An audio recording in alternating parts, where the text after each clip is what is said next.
Okay, we are going to do this super fast version of the Mongols today. It will be quite brief, hopefully.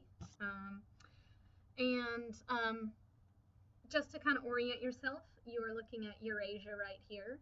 And there's the Middle East, there's South Asia with India, Southeast Asia, there's China. Okay, and what you're looking at in terms of Mongol expansion, it's going to start here in the modern nation of Mongolia, which was not its own nation state at the time.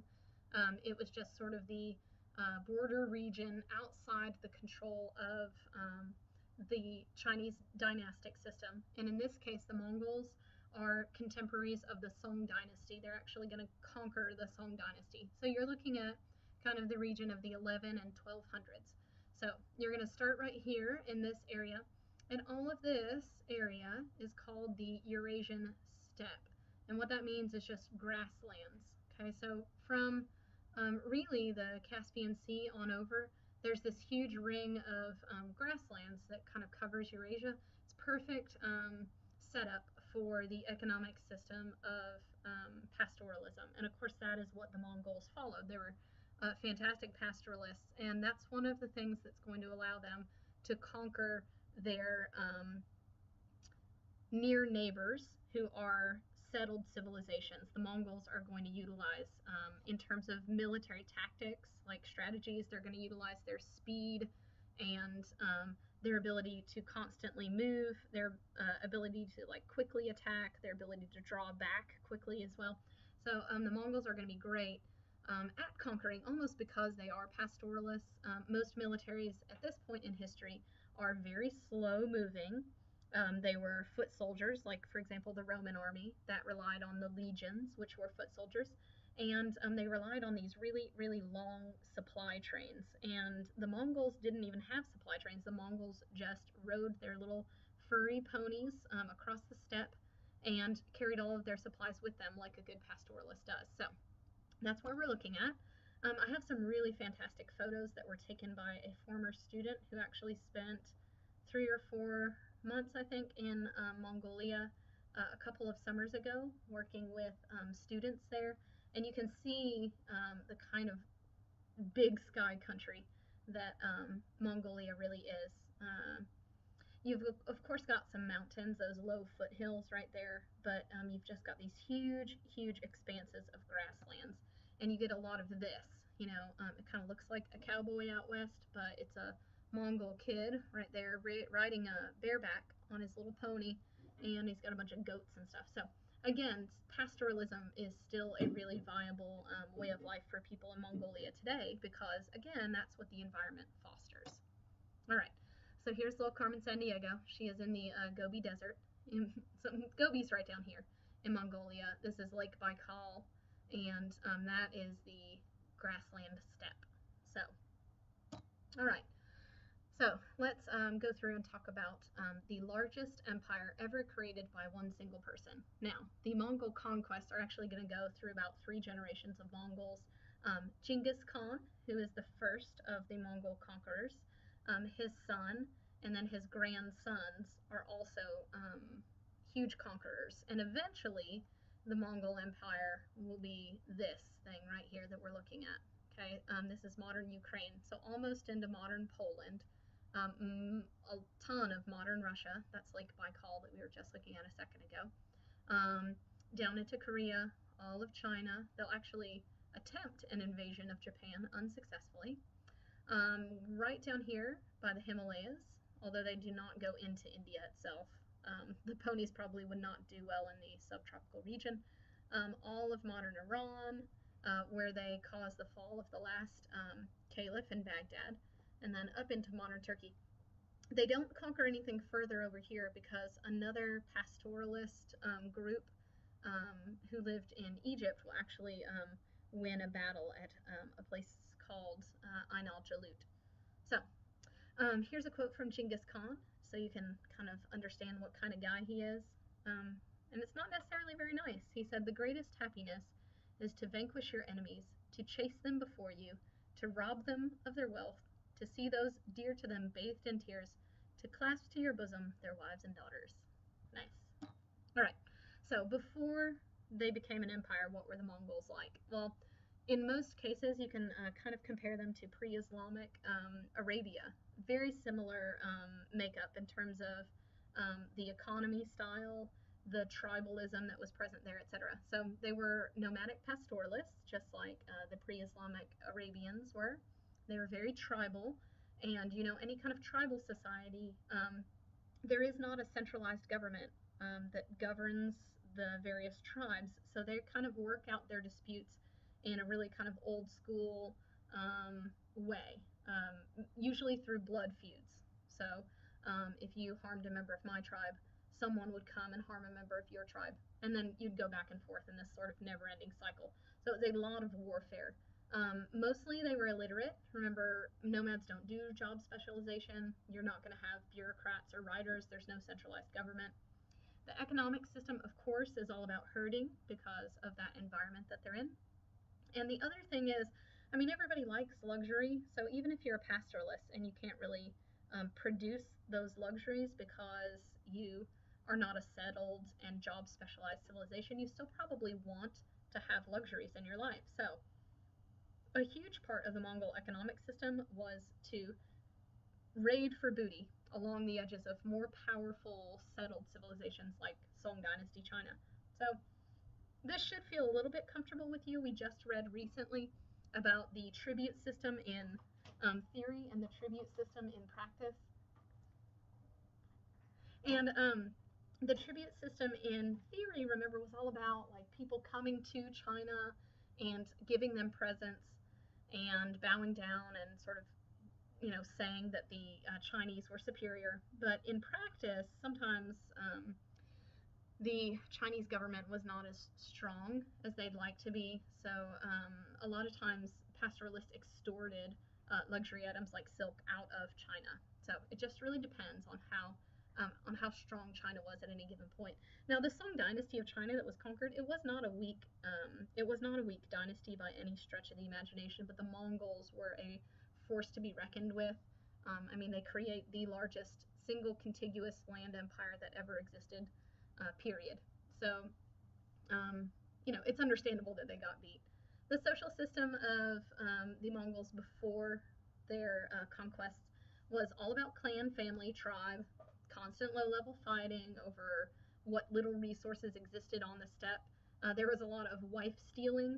It was kind of tradition for men to basically just ride up on their pony and grab a lady and kind of go off into the sunset, for lack of a better phrase. So there was a lot of, it was pretty violent, I guess, very rugged. They're not going to really pull any punches. They're going to need everybody in the society to be a fully functioning member from a very early age. The student who I had who lived abroad in Mongolia actually said that kids were out there really, really young aged, already riding horses bareback, like 4 or 5 years old. So they kind of grow up in the saddle. All right. Between 1206 and 1227, Chinggis Khan begins to conquer the empire that we know as the Mongol Empire. He first unifies the Mongols themselves by breaking down their kinship ties. And I compare this right here in your PowerPoint to Muhammad's use of the idea of the Dar al-Islam to unify all Arabs so that they can sort of stop fighting in all those little tribal wars and become a unified force that can go out and actually conquer others, right? You need kind of a common external enemy rather than internal enemies if you're going to be able to be a conquering force. So definitely he distracts from infighting among Mongols by conquering others. So eventually he will create an empire that runs from China in the east to Syria, which is on the Mediterranean Sea, all the way in the west, from Russia in the north to Korea, sort of in the southeast, and of course even below that. The capital is at a place called Karakorum. This is out on the steppe. It is sort of way out toward the western portion of China. Now, the really important part about this empire, and I want you to put a big fat llama beside this bullet point. The creation of this empire in that 20-year period begins a period of huge stability known as the Pax Mongolica, and that just means the Mongol peace. So the Pax Mongolica is like the major point that you need to remember about the Mongols. Um, because when you have stability and peace, things like trade and cultural diffusion and syncretism and the movement of religion, the movement of inventions and technology and diseases, unfortunately, will also move with it because people feel in a stable empire like they can take the economic risk that is needed in order to trade. And in addition, if everything is under one unified government, you're not going to have as many difficulties moving goods and people and ideas throughout different governments because each of those governments will in the past, like say you've got 20 different governments, you're going to have to deal with different law codes, different languages, etc., throughout the whole of Eurasia. Under the Mongols, there was sort of one unified rule, and that made goods and services and people and inventions and religions move much more easily. The original empire does break up in about 1216, but it does not completely dissolve. It turns into 4 separate khanates, and those are right here. Okay, so you've got the Khanate of the Great Khan that was run by Genghis Khan's grandson named Kublai Khan. You've got the Khanate of Chagatai, the Golden Horde Khanate, which is sort of like Russia, and the Ilkhanate, or the Khanate of Persia. That's down here. And it was a lot of the old civilization. Four-door truck parked in the bus lane needs to be moved immediately. Thank you. Sorry about that. Okay. Genghis Khan, of course, like all humans, will eventually kick the bucket. He has kind of a cool story. We don't know where he's buried. His body was sent out for burial by a big group, and they buried him. And then the people who buried him were killed by people as they got like closer back to where the Mongols were all encamped. And then the people who killed the people who buried him were also killed. So they didn't want anyone to know where Genghis Khan was buried. They wanted him to sort of like rest in peace. So I guess the best way to rest in peace is to kill a bunch of people. Not really. So Genghis Khan is going to die, but again, his family will continue his empire, even though it's not unified under one person's rule. It's unified under those 4 areas that I just discussed. So the Yuan dynasty in China, Central Asia with those trade routes, the Golden Horde of Russia, and the Khans of Persia. All right. I've already talked a little bit about the results of the Pax Mongolica, but we'll go through that briefly again. Again, this means the Mongol peace, strangely in Latin. I'm not sure why we use Latin to talk about Mongols, but oh well. It's a time of stability and peace caused by all of Eurasia being under the rule of one single government entity, the Mongols. That facilitates contact everywhere from the Mediterranean to the Pacific, and interaction between a huge, huge variety of different kinds of people, cultures, religions, ethnicities. And that enables the exchange and spread of ideas, goods, and technologies. For example, all of the awesome inventions of the Song dynasty, like gunpowder, will make it across Eurasia during the period of the Pax Mongolica. Now, the Mongols do cause a huge amount of destruction and subjugation. They are not like friendly little people on their little furry ponies. When a group does not submit to their rule, the Mongols have no problem making an example of that city and killing every inhabitant. However, if people submitted to Mongol rules, sometimes it could be a benefit because of the stability that the Mongols brought with them.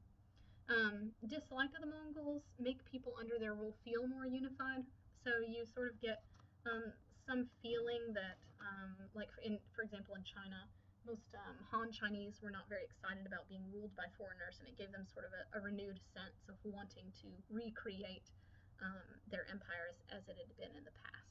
So, all right. That was our very, very brief Mongols PowerPoint. Please remember that you'll need to begin reading the Day of Empire chapter that I left for you guys.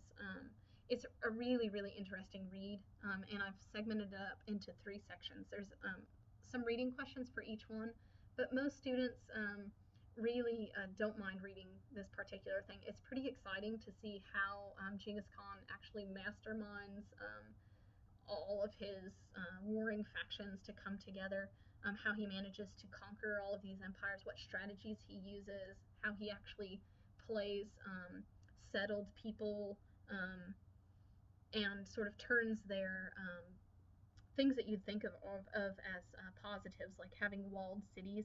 He kind of turns the tables and makes them detriments to the people that he's going out and conquering. He's a really fantastic conqueror, even though this was a really, really destructive time period that I am very glad that I did not live through. So make sure that you go ahead and get started on that reading, and I'm happy to answer any questions in class.